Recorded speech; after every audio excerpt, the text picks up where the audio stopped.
Hi അസ്സലാമലൈക്കും, welcome back to my channel.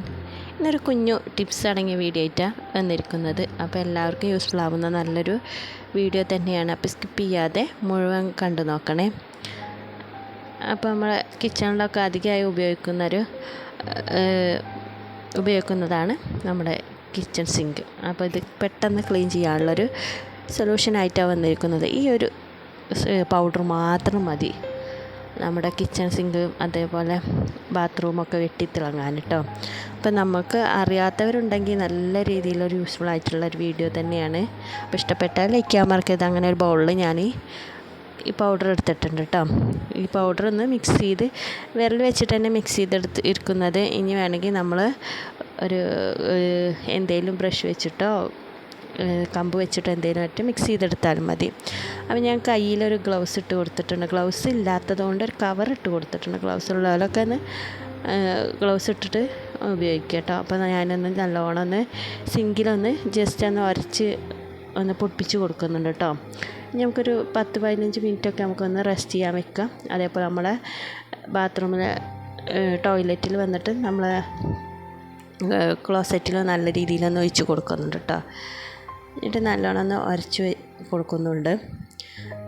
അപ്പോൾ ഈ ഒരു പൗഡർ മാത്രം മതിട്ടോ നമ്മുടെ ഏത് ക്ലോസറ്റ് ആയാലും അതേപോലെ വാഷ് ബേസ് ആയാലും ഒക്കെ നമുക്ക് നല്ല രീതിയിൽ തന്നെ ക്ലീനായി കിട്ടുന്നുണ്ട് കേട്ടോ.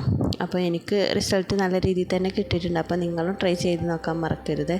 അപ്പോൾ നമുക്ക് നിമിഷങ്ങൾക്കുള്ളിൽ തന്നെ റിസൾട്ട് കിട്ടുന്നുണ്ട് കേട്ടോ. അപ്പോൾ നല്ല രീതിയിലുള്ളൊരു പൗഡറും കൂടെയാണ്. അപ്പോൾ ആ പൗഡറിന് നമുക്ക് എല്ലാവർക്കും അറിയുന്നതാണ്. അതിൻ്റെ പേരാണ് നമ്മുടെ ബ്ലീച്ചിങ് പൗഡറാണ് കേട്ടോ. നമ്മൾ മിക്ക വീടുകളിലും മഴക്കാലമൊക്കെ ആയാൽ ഉപയോഗിക്കുന്നതാണല്ലോ. അപ്പോൾ അറിയാത്തവർക്ക് നല്ലൊരു ടിപ്പും കൂടിയാണ്. അപ്പോൾ ഈ ഒരു പൗഡർ വീട്ടിലുണ്ടെങ്കിൽ ട്രൈ ചെയ്ത് നോക്കാനും മറക്കരുത്. അപ്പോൾ എനിക്ക് അറിയാവുന്നൊരു പുതിയ ടിപ്പാണ്. അപ്പോൾ ഞാൻ നിങ്ങൾക്കും കൂടെ ഷെയർ ചെയ്തതാണ്. അപ്പോൾ സബ്സ്ക്രൈബ് ചെയ്യാതെ കാണുകയാണെങ്കിൽ എല്ലാവരും സബ്സ്ക്രൈബ് ചെയ്ത് സപ്പോർട്ട് ചെയ്യാനും മറക്കരുത്.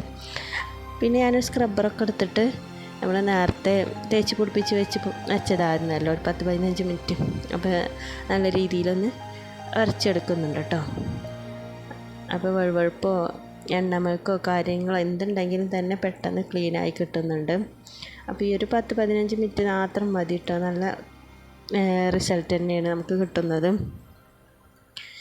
അപ്പോൾ നമ്മൾ ചിലരൊക്കെ വേസ്റ്റാക്കി കളയുന്നുണ്ടാകും ബ്ലീച്ചിങ് പൗഡറൊക്കെ കൈ കിട്ടിയാലൊക്കെ. അപ്പോൾ ഈ രീതിയിലൊക്കെ ഒന്ന് ട്രൈ ചെയ്ത് നോക്കുക. അപ്പോൾ ഉരച്ചെടുത്ത ശേഷം ഞാനൊരു ബൗളെടുത്തിട്ട് അതിൽ വെള്ളം ഇതാക്കി കഴുകി എടുക്കുന്നുണ്ട് കേട്ടോ. അപ്പോൾ എപ്പോഴും ക്ലീനായിരിക്കേണ്ടത് ഒരു ഏരിയ തന്നെയാണ് നമ്മളെ കിച്ചൺ സിങ്ക്. നമ്മളെ അടുക്കളയുടെ പ്രധാനപ്പെട്ട ഒരു ഭാഗം കൂടിയാണ്. അപ്പോൾ ഞാനൊരു ടവലൊക്കെ എടുത്തിട്ട് നല്ല രീതിയിൽ തുടച്ചെടുക്കുന്നുണ്ട്. അപ്പോൾ നിങ്ങൾക്ക് കണ്ടാൽ തന്നെ അതിൻ്റെ ക്ലീനായത് കണ്ടാൽ തന്നെ മനസ്സിലാവുന്നുണ്ടാവും. അപ്പോൾ ഇഷ്ടപ്പെട്ടാൽ ഷെയർ ചെയ്യാനും മറക്കരുത്. അതേപോലെ കുറേ ടിപ്സ് അടങ്ങിയ വീഡിയോസൊക്കെ ചാനലിലുണ്ട്, കയറി കണ്ട് സപ്പോർട്ട് ചെയ്യാനും മറക്കരുത്. അപ്പോൾ ഇന്നത്തെ വീഡിയോ ഇത്രയേ ഉള്ളൂ. അപ്പോൾ ഇഷ്ടപ്പെട്ടാൽ ലൈക്ക് ചെയ്യാനും ഷെയർ ചെയ്യാനും മറക്കരുത്. ഇനിയും പുതിയ വീഡിയോസുമായി വരുന്നത്